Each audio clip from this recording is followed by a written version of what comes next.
1절 그러므로 내가 말하노니 하나님이 자기 백성을 버리셨느냐? 그럴 수 없느니라. 나도 이스라엘인이요 아브라함의 씨에서 난 자요 베냐민 집파라. 하나님이 그 미리 아신 자기 백성을 버리지 아니하셨나니 너희가 성경이 엘리야를 가리켜 말한 것을 알지 못하느냐? 그가 이스라엘을 하나님께 고발하되 주의 그들의 주의 선지자들을 죽였으며 주의 제단들을 헐어버렸고 나만 남았는데 내 목숨도 찾나이다 하니 그에게 하신 대답이 무엇이냐? 내가 나를 위하여 바알에게 무릎을 꿇지 아니한 사람 7,000명을 남겨두었다 하셨으니 그런즉 이와 같이 지금도 은혜로 택하심을 따라 남은 자가 있느니라. 만일 은혜로 된 것이면 행위로 말미암지 않음이니 그렇지 않으면 은혜가 은혜되지 못하느니라. 아멘. 금년도 6월 24일 조선일보 1면에 우리는 대통령이 버린 군인의 부모였습니다 라는 제목으로 글이 났습니다. 내용은 연평해전이었습니다. 이 연평해전이 영화로도 나왔습니다. 전에는 서해교전이라고 했습니다. 그런데 이명박 대통령 때 와서 서해교전을 연평해전으로 이렇게 승격하고 순직을 전사로 그렇게 승격을 했습니다. 연평해전은 우리가 잘 아는 바대로 대한민국이 월드컵으로 붉게 물들였던 2002년 2월 29일 오전에 NAL 북방 한계선을 침범한 북한 경비정과 싸운 우리나라 해군 참수리 고석정 357호의 얘기입니다.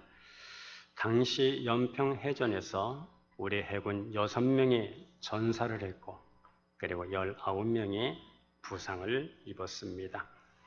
그 희생된 6명 용사 중 박동혁 병장의 어머니가 연평해전의 그 영화를 보고 아들을 추억한 글을 써놓은 그러한 글이었습니다. 그의 아들은 총상을 입고 중환자실에서 아무 말도 못하는 상태로 84일 동안 생사를 헤매다가 세상을 떠났습니다. 그래서 그의 어머니는 영화 연평해전이 궁금해졌다고 말합니다. 어떻게 싸우다가 우리 아들이 쓰러졌는지 아무도 그동안 말해주는 사람이 없었습니다. 영화를 보고서야 알았다고 합니다. 그의 어머니는 영화 포스터를 거실에 붙여놓고 그것을 볼 때마다 가슴을 저리면서 그리고 눈물을 흘렸습니다. 그녀는 아들을 보내고 심한 우울증과 그리고 죄책감에 시달렸습니다. 거기에다가 대통령이 바뀔 때마다 패전이니 승리니 우발이니 도발이니 해서 더욱 마음이 힘들었습니다.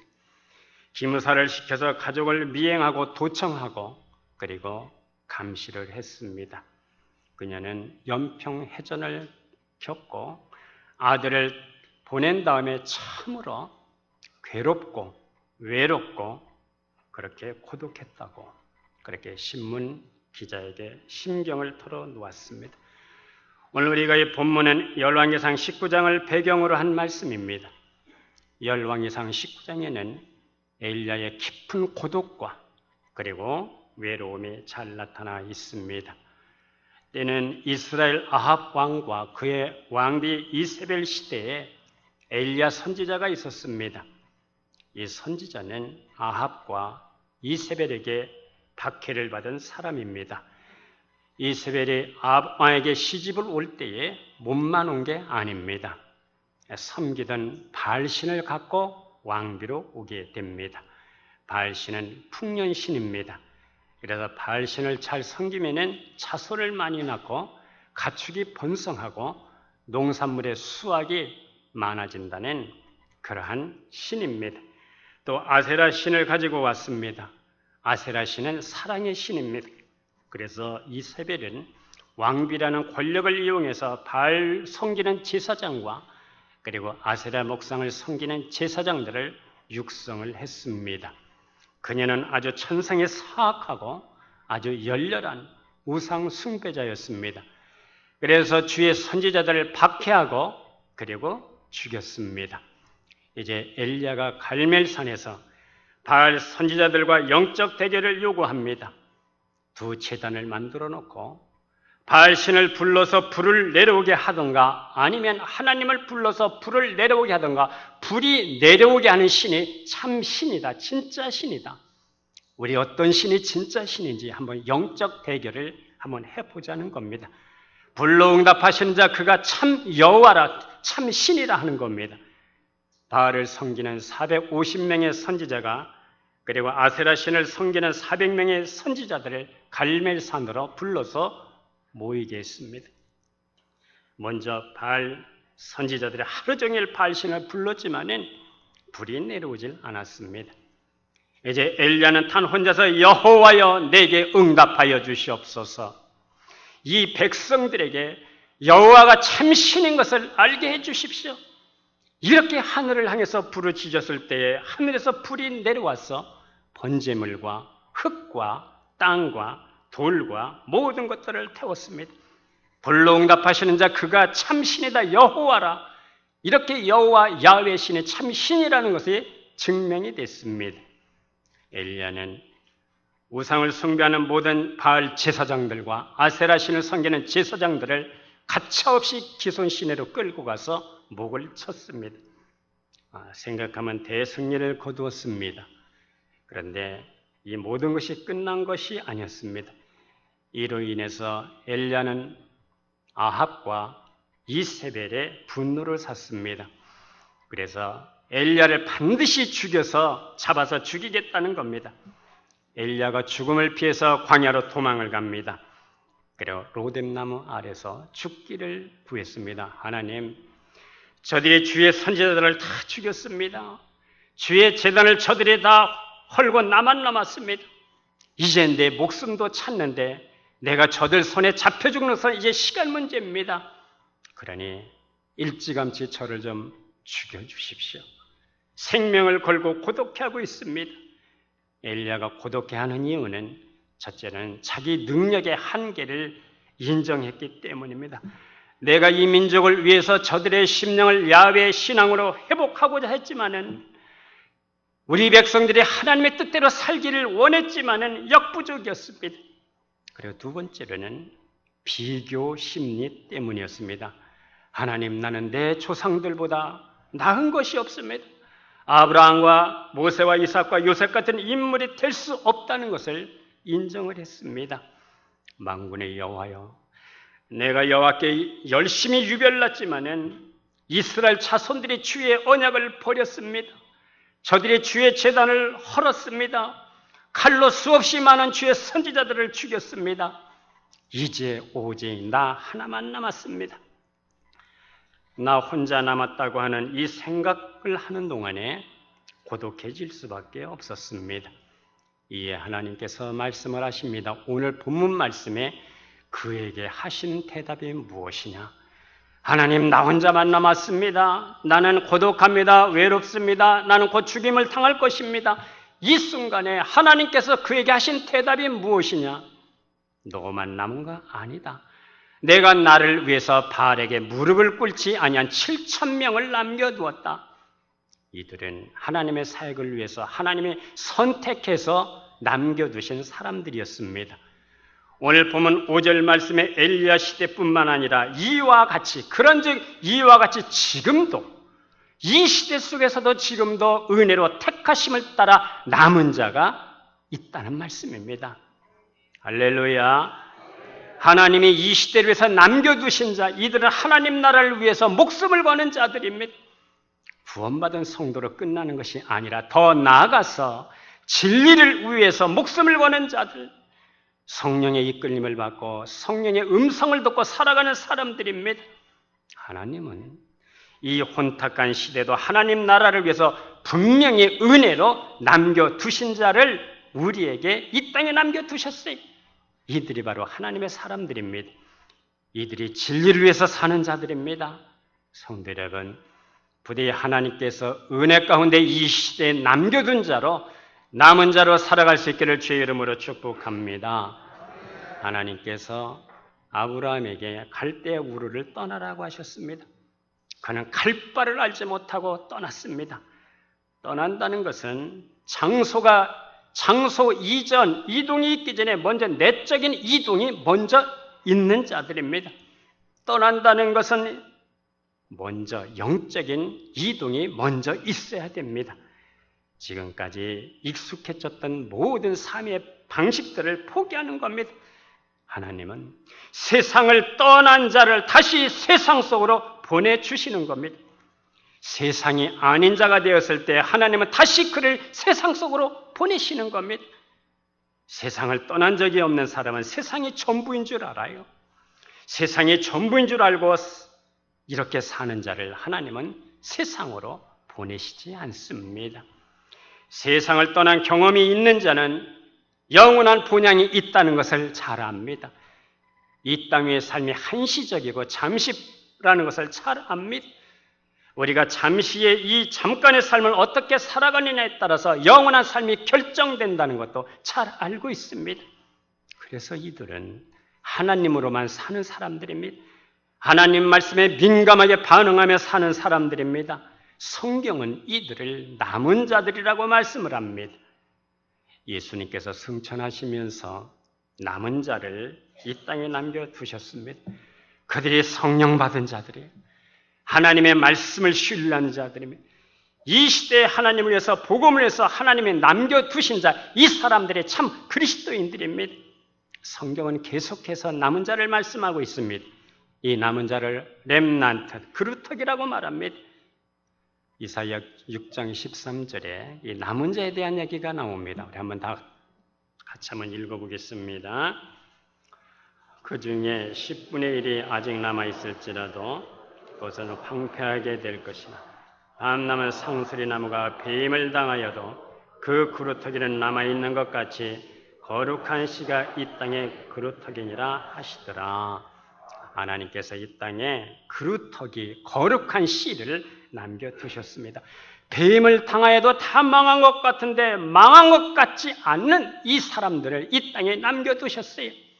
창세기부터 남은 자의 사상이 계시록까지 계속 흘러나오고 있습니다.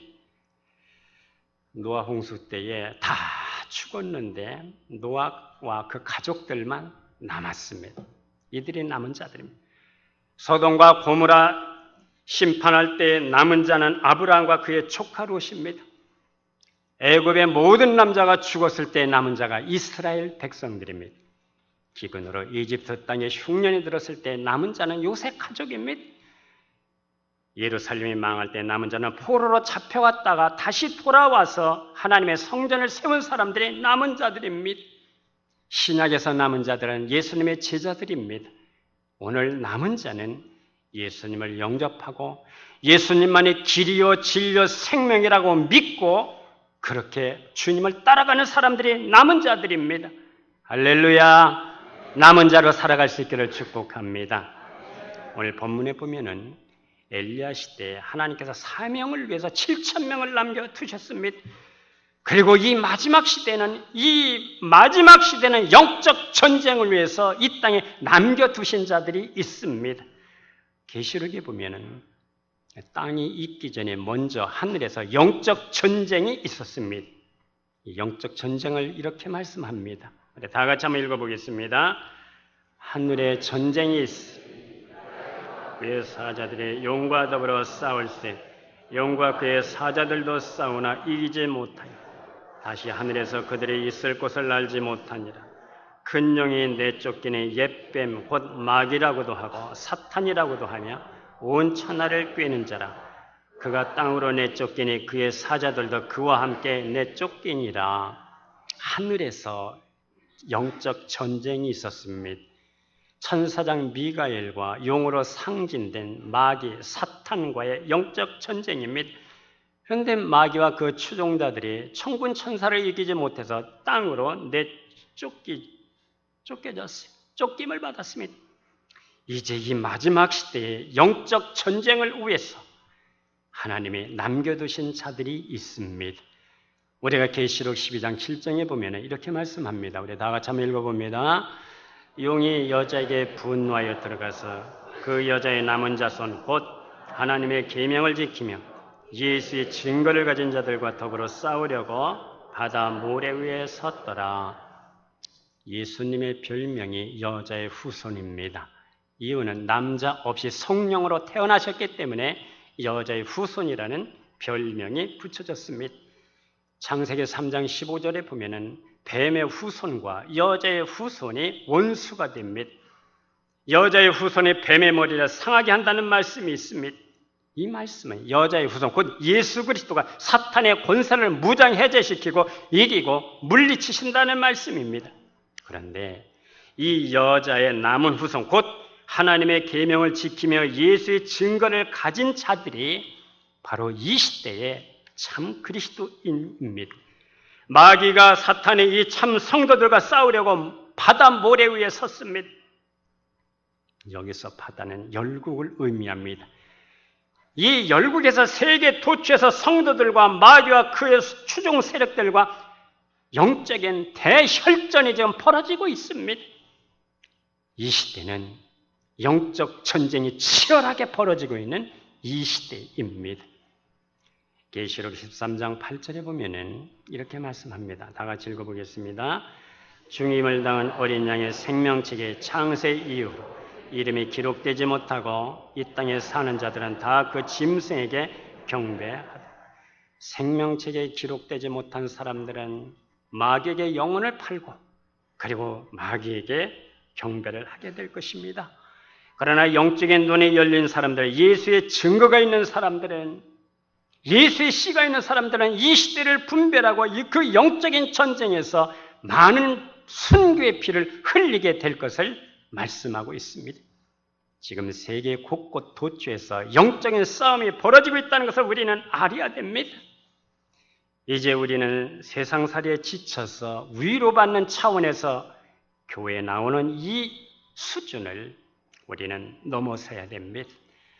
우리는 이 땅에서 구원받는 자로 그것을 만족하는 것이 아니라 사명자로 영적 전쟁을 위해서 하나님의 마지막 이 시대에 남겨둔 자로, 남은 자로 살아갈 수 있기를 주의 이름으로 축복합니다. 우리가 남은 자로 어떻게 살아가야 되겠습니까? 첫째는 그리스도 예수 안에서 살아야 합니다. 미국의 니들리 해버걸이라고 하는 아가씨가 있었습니다. 이 아가씨가 성경을 읽다가 요한복음 15장을 읽다가 깊은 영감을 받았어요. 요한복음 15장 4, 5절에 보면은 나는 포도나무요 너희는 가지라. 그가 내 안에 내가 그 안에 있으면 이 사람의 열매를 많이 맺나니 나를 떠나서는 너희가 아무것도 할 수 없습니다. 포도나무 열매는 그 가지가 나무에 붙어 있을 동안에만 열매를 맺을 수 있는 것이지 그 가지가 나무에서 떨어지면 열매를 맺을 수 없습니다. 이와 같이 너희가 나를 떠나서는 아무것도 할 수 없다. 리들리 해버걸 양이 이 말씀에 영감을 얻어서 쓴 시가 우리가 부르는 찬송가가 됐습니다. 주 없이 살 수 없네 죄인의 구주여 그 귀한 보배 피로 날 구속하시니 구주의 사랑으로 흘리신 보혈이 내 소망 나의 위로 내 영광 됩니다. 주 없이 살 수 없네 내 주는 아신다. 내 영혼의 깊은 간구 마음의 소원을 주밖에 나의 마음 니아라 주리요 내 마음 위로하사 평온케 하시네. 우리는 주 안에 거할 때에 내 영의 깊은 간구도 내 마음의 소원도 주님이 이루어주시고 열어주시는 것을 믿으시기를 바랍니다. 주 안에 거할 때 주님의 음성도 들려올 수가 있습니다. 어떤 상황에서든지 우리가 주의 음성만 들려올 수 있다면 무슨 절망이 있겠습니까? 어떤 상황에서든지 주님의 세계가 보여진다면 우리가 무슨 근심과 걱정이 있겠습니까? 그러나 주님의 음성이 들려오지 않고 주님이 보여지지 않는다면 어떤 상황에서든지 절망이고 그리고 낙심입니다. 자기를 바라보면 엘리야처럼 구제불능입니다. 주를 떠나서는 너희가 아무것도 할 수 없다는 말씀대로 할 수도 없고 될 수도 없습니다. 그러나 주 안에 거하면 하나님은 없던 길도 만들어주시는 줄로 믿으시기를 바라요. 바닷속을 육지같이 건널 수 있도록 만들어주십니다. 광야에서도 물을 주시는 분입니다. 바위를 쪼개서 생수를 우리에게 주시는 분입니다. 하나님의 역사는 오늘도 실패가 없습니다. 부디 주 안에 거하는 삶이 될 수 있기를 기원합니다. 마태복음 13장을 보면은 천국은 좋은 씨를 심은 자와 같다라는 비유가 있습니다. 그런데 이제 결실할 때쯤 보니까 가라지가 함께 보이는 거예요. 종들이 와서 하는 말이 주여 밭에 좋은 씨를 뿌리지 않았습니까? 뿌렸지. 그런데 이 가라지가 어디서 생긴 것입니까? 주인이 이렇게 말합니다. 좋은 씨가 병들어서 변질이 됐구나. 그렇게 말씀하지 않습니다. 좋은 씨가 어쩌다 병이 들어서 그렇게 되었구나라고 말씀하지 아니하고 원수, 곧 마귀가 뿌리고 갔구나. 가라지로 난 것은 처음부터 가라지로 뿌려졌기 때문입니다. 이 땅에 종자가 변질되는 경우는 없습니다. 우리는 처음부터 우리의 심령 속에 성령의 씨가 심겨지고 성령의 씨가 뿌려져서 성령으로 자라고 믿음이 자라서 성령의 소욕을 삼고 성령이 움직이고 성령의 역사가 드러나는 우리 심령들이 될 수 있기를 축복합니다. 이제 두 번째 남은 자는 늘 하나님의 말씀에 붙잡혀 살아가야 됩니다. 사도행전 18장 5절에 보면 이렇게 말씀합니다. 우리 다 같이 읽어보겠습니다. 실라와 디모데가 마게도냐로부터 내려오며 바울이 하나님의 말씀에 붙잡혀 유대인들에게 예수는 그리스도라가 발길이 증언하니 말씀에 붙잡혀. 성도 여러분, 우리는 무엇에 붙잡혀 살아가고 있습니까? 여기서 붙잡혀이라는 말은 헬라어로 슈인네코 고린도서 5장 14절의 말씀 그리스도의 사랑이 우리를 강권하시는도다. 이 강권하신다는 말과 똑같습니다. 내가 그리스도의 능력과 그분의 사랑에 매임을 받았고 붙잡혔다는 뜻입니다. 말씀의 강권함을 받은 사람, 말씀의 은혜를 받은 사람, 말씀의 계시를 경험한 사람, 내가 처음에는 말씀을 붙들었지만은 이제 말씀이 나를 붙들고 이끌고 가는 사람, 그 말씀에 요구하는 자리까지 나를 인도하시는 그분, 이 말씀에 붙잡히면 예수는 그리스도라고 증거합니다. 길이요 진리요 생명이시요 부활이시요 신부요 우리의 신부요 그분을 증언하는 우리의 삶이 될 수 있기를 축복합니다. 그리고 남은 자는 성령의 매임을 받고 살아갑니다. 사도행전 20장 22절 24절에 보면 보라 이제 나는 성령에 매여 예루살렘으로 가는데 거기서 무슨 일을 당하는지 알지 못하노라. 오직 성령이 각성에서 내게 증언하여 결박과 환난이 나를 기다린다 하시나 내가 달려갈 길과 주 예수께 받은 사명 곧 하나님의 은혜의 복음을 증언하는 일을 마치라 하면은 나의 생명조차 조금 더 귀한 것으로 여기지 아니하노라. 성령에 매인 사람은 그때부터 내 마음이 아닙니다. 성령이 그 마음을 압도합니다. 성령이 그 마음을 주장합니다. 그리스도의 심장을 받았기 때문에 그리스도의 심장으로 이 땅을 살아갈 수밖에 없어요. 가면 손해볼 줄 알아요. 어쩌면 죽을 수도 있어요. 어쩌면 거기서 내 인생이 끝날 수도 있습니다. 그러나 안 갈 수가 없어요. 왜? 그리스도의 사랑이, 그분의 주장이, 그분의 심장이 나를 압도하고 있기 때문에, 나를 주장하고 있기 때문에 그런 것입니다.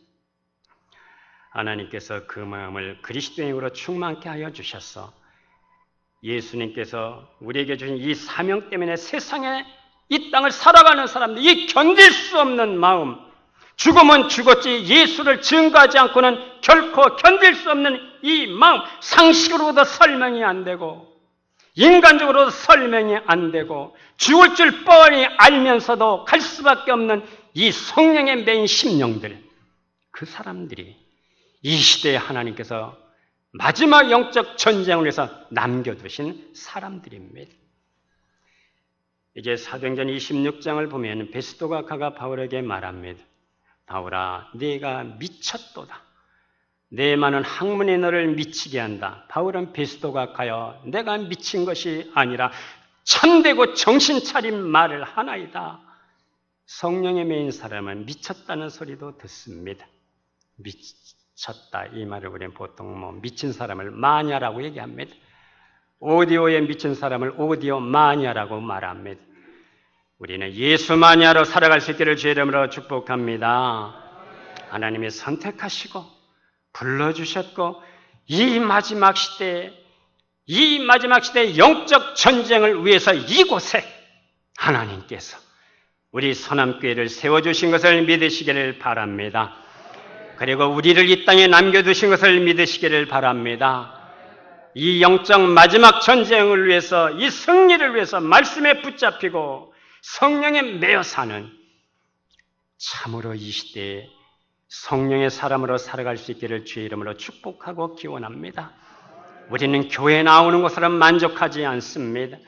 구원받은 자를 우리는 만족하지 않습니다. 이 마지막 시대의 마지막 사명을 위해서 선함교회를 세워주셨고 선함교회에 출석하셨고 성령을 물 붓듯 기름 붓듯 부어주셔서 이 세대를 압도하며 이 시대를 감당하는 자로 그렇게 살아갈 수 있기를 축복합니다. 기도하겠습니다. 하나님 아버지, 오늘 엘리야가 고독해하며 외로워하고 정말 생명을 포기하고 싶었을 때에 그에게 하신 대답이 무엇이냐, 이 의미가 무슨 의미인지 잘 깨닫게 하시고 우리는 참으로 이 시대에 남은 자로 살아갈 수 있도록 축복하여 주시옵소서. 우리 선함교회가 남은 자의 교회가 되게 하여 주시옵소서. 그리스도 안에서 살게 하시고 하나님의 말씀에 사로잡히게 하시고 하나님 나라의 기름 부으심이 충만하게 역사하여 주시고 성령의 매임을 받고 그리스도의 심장으로 이 세대를 감당하며 이 시대를 감당하는 우리 교회와 남은 자의 삶이 될 수 있도록 축복하여 주시옵소서. 예수님의 이름으로 기도드리옵나이다. 아멘.